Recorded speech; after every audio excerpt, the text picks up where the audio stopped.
Hi, my name is Gary Schofield and I'm Technical Manager for Total in the UK. I'm presenting today on behalf of the Road Emulsion Association Limited, and I'd just like to thank IBEF for the opportunity to discuss the evolution of the UK surface dressing market with regard to the use of polymer modified emulsions. Okay, so what I would like to do in this presentation is to effectively take you through the chronology of the main factors that have influenced the market, leading us to the point where we are today. I will start with an overview of the current market situation and then look to focus in on the important steps which influenced the types of specification we currently have in place.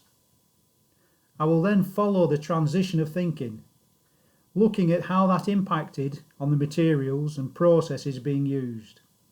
I will touch on the technical justifications for the change, and then finally look at what the future may hold. The actual size of the UK market for surface dressing is really difficult to ascertain.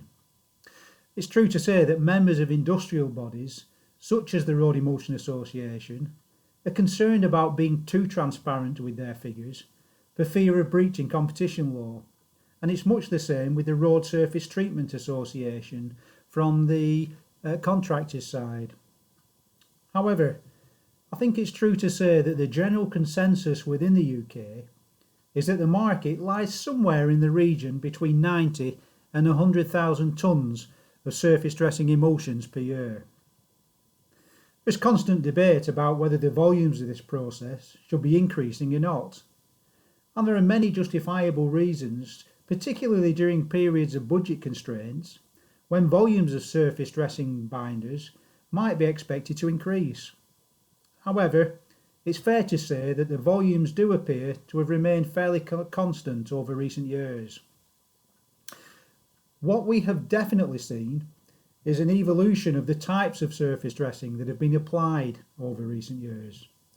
We've seen a move to more complex surface dressing systems, a shift away from the larger chipping sizes, and increasing use of better quality, higher performing binders. In essence, we are seeing more of the double dressing type processes, a high amount of racked in dressings, and less of the single type dressings. About a decade or two ago, the use of 14mm chippings was removed from single dressings, and gradually this has filtered through to the more complex dressing types. So the overall dressing profile has become less textured. But conversely, this provides an increasing surface area of contact with the tyre, so in fact enhancing skid resistance. In the UK, we have a distinction between the strategic road network, i.e. the motorways and key trunk roads, and the local authority network. Although the strategic road network accounts for less than 5% of the linear miles, it remains incredibly important and demands a significantly higher budget than the local authority network receives. It's run by Highways England, and they have a series of specifications called the Specification for Highway Works, which they use to serve this network. Within this series, there are two specific clauses that define specifications for surface dressing. The first of these, Clause 919, outlines the approach to a recipe type specification. In other words, all parameters such as design, materials to use, etc. are specified, and the contractor effectively applies this material. Risk in case of failure will lie with the specifying body, unless of course there is evidence of poor application or material non-compliance. Clause 922, on the other hand, outlines the approach to a design specification. Here the contractor will use their own design to dress the road. There may be some guidance as to which binder type, for example, to use, but increasingly this has been left with the contractor to define. Here, the risk lies with the contractor. And generally, we're now in a situation where a 2-year guarantee is provided. Now within this clause 922, there is a definition of different classes of Velit cohesion, i.e. different cohesion classes for the residual binders. This is used to work with a binder supplier, so there is a common minimal performance expectation when purchasing or procuring these materials. Although these specifications are designed for the strategic road network, it really is true to say that the local authorities will be led by them, and over a period of time will tend to implement them within their own systems. Over the years, we've seen a definite migration of the implementation of these specifications. In the period leading to the end of the last century and into the early 2000s, there was a gradual shift from recipe specifications to contractor-led specifications, and this is now by far and away the most common method of procurement by the local authorities. That design is guided by a UK guidance document called Design Guide for Road Surface Dressings, otherwise known as Road Note 39. This is quite a lengthy document and guides the designer through the different considerations that they have to go into his thoughts. Things such as traffic count, road hardness, the number and type of stresses on the site, traffic speeds, the time of the year, and so on and so forth. There are 4 levels of performance defined, covering non-modified emulsions, intermediate grade emulsions, premium grade emulsions, and super premium grade emulsions. This slide really provides the chronology of the evolution of the UK surface dressing market. It was the 1980s that saw the introduction of the first polymer modified emulsions in the UK. Then by the 1990s, these modified emulsions were starting to find their way into the UK specifications, and there was the first real move towards intermediate grade polymer emulsions eating significantly into the non-modified emulsion volumes.